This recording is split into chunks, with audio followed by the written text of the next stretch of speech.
लगेगी आग तो आएंगे घर कई जद में, यहां पर सिर्फ हमारा मकान थोड़ी है। दोस्तों, ये शेर कहा गया था उन दंगाइयों के लिए, उन लोगों के लिए जो लोगों के घर में घुस जाते हैं, आग लगा देते हैं, लोगों की जान ले लेते हैं। लेकिन ये नहीं जानते हैं कि आज ये कल करेंगे तो कल इनके साथ भी कहीं ना कहीं ऐसा हो सकता है, किसी भी मोड़ पर ऐसा हो सकता है। और देश को दंगों की आग में लगता है झोंक दिया गया है। देश में नफरत का वायरस फैल चुका है। दोस्तों, सबसे पहले मैं आपको एक क्लिप सुनाता हूं, आप जरा सुनिए इसको। हिंदू मुस्लिम बैठ के खाए थाली में, ऐसा हिंदुस्तान बना दे या अल्लाह। ये इमाम साद हैं। ये ऐसे ही गीत गाते थे। कल गुरुग्राम यानी गुड़गांव की मस्जिद में इन्हें मौत के घाट उतार दिया गया। और जानते हैं, साद की उम्र महज 19 साल थी। अब आप सोचिए, साद का पैगाम क्या था? हिंदू मुसलमान साथ रहें। लेकिन अब वो लोग कौन हैं जिन्होंने साद को ही मार डाला? आप समझ सकते हैं, वो इंसान हो सकते हैं, वो इंसान नहीं हो सकते हैं। दोस्तों, मेवात के मामले को लेकर, मेवात के नूह में जिस तरीके से हिंसा भड़की हुई है, हरियाणा सरकार, डबल इंजन सरकार कटघरे में है। इसको लेकर मायावती जी ने बहुत बड़ा बयान दिया है। ओवैसी साहब, रवीश कुमार ने बहुत बड़ी हिदायत भी दी है। इसके अलावा जयंत चौधरी साहब, कई लोगों ने अपनी अपनी राय दी है। लेकिन दोस्तों, क्या यह इत्तेफाक है कि जो नफरत का वायरस है देश में फैल चुका है? अब आपको बताऊं एक घटना। जयपुर मुंबई एक्सप्रेस में आपको याद होगा, एक सिरफिरे आरपीएफ कांस्टेबल ने, जिसका नाम चेतन सिंह था, उसने मोदी योगी का नाम लेकर 3 मुसलमानों को ट्रेन में मौत के घाट उतार दिया। उसमें से एएसआई टीकाराम की भी जान चली गई। टीकाराम आदिवासी थे। और जिन 3 मुसलमानों को मारा गया उनके नाम थे सैफुल्लाह, अब्दुल कादिर, इसके अलावा असगर अब्बास। इन 3 मुसलमानों को चेतन सिंह ने मौत के घाट उतार दिया। मोदी योगी का नाम लेकर बाकायदा ट्रेन में मार डाला और कहा कि भारत में, हिंदुस्तान में रहना है तो मोदी योगी करना होगा। कौन डालता है ये जहर? कौन फैला रहा है ये जहर पूरे हिंदुस्तान में? ये बड़ा सवाल है। इसके अलावा आपने देखा होगा, मध्य प्रदेश में एक आदिवासी के चेहरे पर ही पेशाब कर दिया गया। वो घटना सनसनीखेज थी। दोस्तों, ऐसा पूरे भारत के इतिहास में कहीं नहीं हुआ कि एक ब्राह्मण ने एक आदिवासी के चेहरे पर पेशाब कर दिया था। और उसका क्या हुआ आप सबके सामने है। मैं डबल इंजन की बात कर रहा हूं। फिलहाल डबल इंजन सरकार में क्या हो रहा है? और ये जो ट्रेन, आपको पता है, जो जयपुर मुंबई एक्सप्रेस ट्रेन थी, वो वापी और बोरीवली के बीच थी। यानी ये घटना भी महाराष्ट्र में ही घटी है। और महाराष्ट्र में डबल इंजन की सरकार है। मध्य प्रदेश में डबल इंजन की सरकार है। इसके अलावा मणिपुर जल रहा है। मणिपुर में भी डबल इंजन की सरकार है। मणिपुर में आप देख रहे हैं 3 मई से लगातार मणिपुर जल रहा है। प्रधानमंत्री नरेंद्र मोदी बोलने का नाम नहीं ले रहे हैं। अविश्वास प्रस्ताव आएगा, चर्चा होगी, उस पर जवाब देंगे। क्या जवाब देंगे वो देखना होगा। और दोस्तों, अब डबल इंजन हरियाणा के नूह में आपको बताऊं, कर्फ्यू लगा हुआ है। हरियाणा का नूह में हिंसा फैली हुई है। लगातार वहां पर लोगों को मारा जा रहा है, दुकानों को जलाया जा रहा है। हालात बेकाबू हो चले हैं। दोस्तों, यही नहीं, नूह से शुरू हुई हिंसा दिल्ली एनसीआर के 4 जिलों तक फैल चुकी है। और कभी मुगल संस्थापक बाबर के खिलाफ सीना तान कर खड़ा रहने वाला मेवात, स्वतंत्रता संग्राम में बलिदान देने वाला मेवात आज जल रहा है। आखिर बड़ा सवाल यह है, मेवात को किसकी नजर लगी? जो सांप्रदायिक सौहार्द की धरती है, जहां पर हिंदू मुसलमान साथ रहते हैं। अपडेट आपको बता देता हूं, 6 लोगों की अब तक जान गई है और 116 लोगों को गिरफ्तार किया गया है। अब वही बीएचपी जो इस इलाके में शोभा यात्रा निकाल रही थी, दोस्तों याद रखिए इस पॉइंट को, शोभा यात्रा इसी इलाके से निकाला जा रहा था।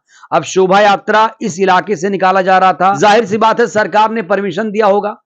जाहिर सी बात है इस शोभा यात्रा को सुरक्षा भी दी गई होगी। तो चूक कैसे हुई? हमें शोभा यात्रा से दिक्कत नहीं है, हनुमान चालीसा से दिक्कत नहीं है। दोस्तों, एक और वीडियो सामने आया था, आपको याद होगा, ट्रेन में एक बुजुर्ग व्यक्ति मुस्लिम नमाज पढ़ रहे थे और उन्हें चिढ़ाने के लिए कुछ लोग मोबाइल से देख देख कर हनुमान चालीसा पढ़ रहे थे, चिढ़ाने के लिए, जिससे नमाज में खलल पैदा हो। तो ये सब देश में हो रहा है। देश को नफरत के आग में झोंक दिया है टीवी मीडिया ने।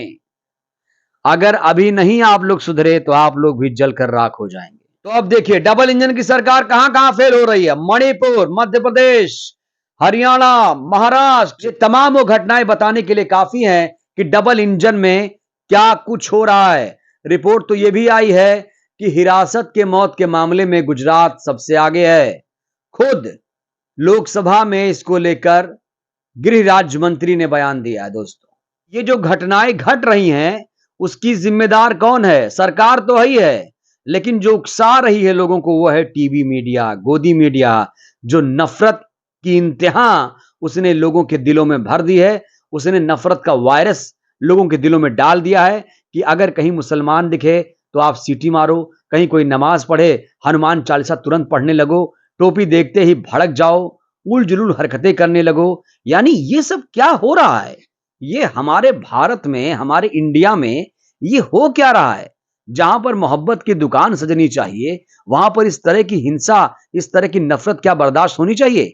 दोस्तों, ओवैसी साहब ने एक ट्वीट किया है। उन्होंने कहा है कि मेवात हरियाणा में जुलूस निकालने वालों के पास हथियार थे, पुलिस बंदोबस्त नाकाफी था। हरियाणा में सरकार की नाकामी साफ साफ दिख रही है, लेकिन हम जानते हैं कि कार्रवाई एक तरफा होगी। जो लोग बंदूक लेकर घूम रहे हैं, मासूम लोगों की जान और माल को नुकसान पहुंचा रहे हैं, जो मस्जिदों का अपमान कर रहे हैं, उन्हें हृदय सम्राट बुलाया जाएगा और उनका महापंचायत में सम्मान किया जाएगा। ऐसा हम देख भी चुके हैं। ये तो ओवैसी साहब आशंका जाहिर कर रहे हैं और ये सही भी कह रहे हैं। बिल्किस बानो के दोषियों के साथ क्या हुआ था? फूल माला चढ़ाई गई थी ना, याद है आपको? तो आप समझिए ये लोग हीरो बन जाएंगे। जो लोग मस्जिदों में घुसकर साद साहब की हत्या कर चुके हैं वो कल को हृदय सम्राट बन जाएंगे।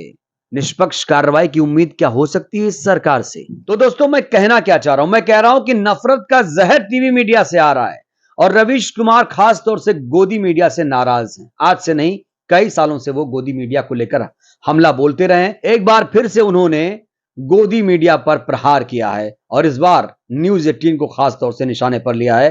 न्यूज 18 के मालिक अंबानी को निशाने पर लिया है। रवीश कुमार लिखते हैं, गोदी मीडिया 10 साल से जहर फैला रही है। विपक्षी दलों को अपना आलस छोड़ जनता तक पहुंचने के लिए दूसरा रास्ता खोजना चाहिए। कार नहीं है तो पैदल चलिए। आप जिन्हें जितना भी विज्ञापन दें, इनके एंकरों को इंटरव्यू दें, मगर चुनाव में सिंगल कॉलम स्पेस नहीं मिलने वाला, ना तो टीवी में ना अखबार में। 2019 का ही कवरेज आप देख लीजिए और 2024 में भी यही होगा। विपक्षी दलों के नेता इन चैनलों में कैसे जा सकते हैं? सभी को एक प्रतिनिधि मंडल बनाकर मुकेश अंबानी के पास जाना चाहिए, कहना चाहिए कि उनके चैनल पर बैठे 2 एंकर जहर फैला रहे हैं।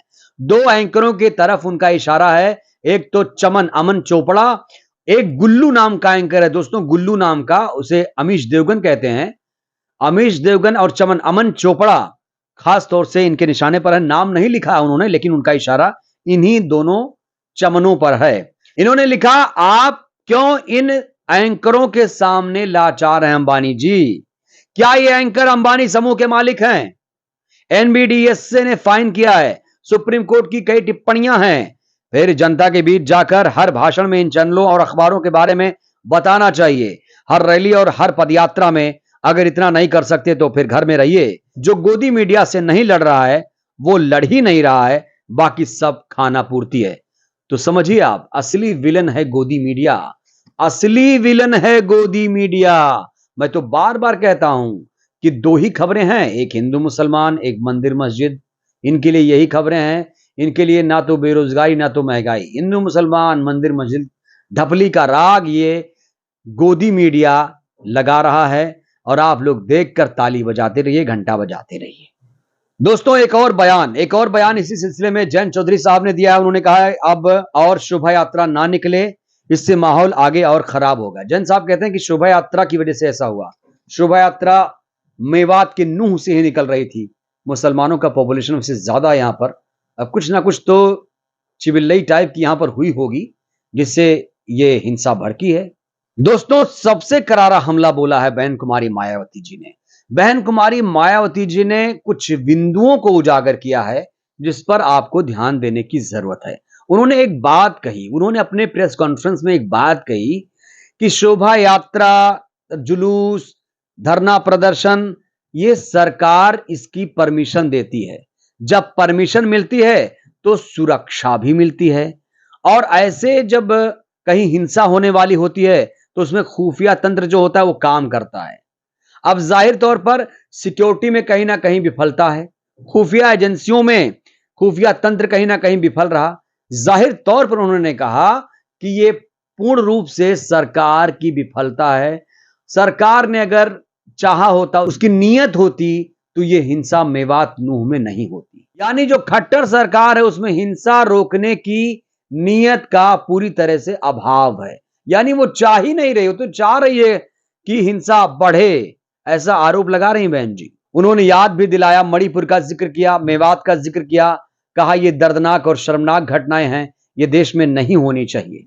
दोस्तों उन्होंने बयान भी दिया है इसको लेकर, मैं आपको सुनाता हूं, सुनिए जरा। मजहब की सुरक्षा करना हर राज्य सरकार की पहली संवैधानिक जिम्मेवारी बनती है, जो स्थानीय पुलिस के निष्पक्ष एवं प्रभावी प्रयोग से संभव है।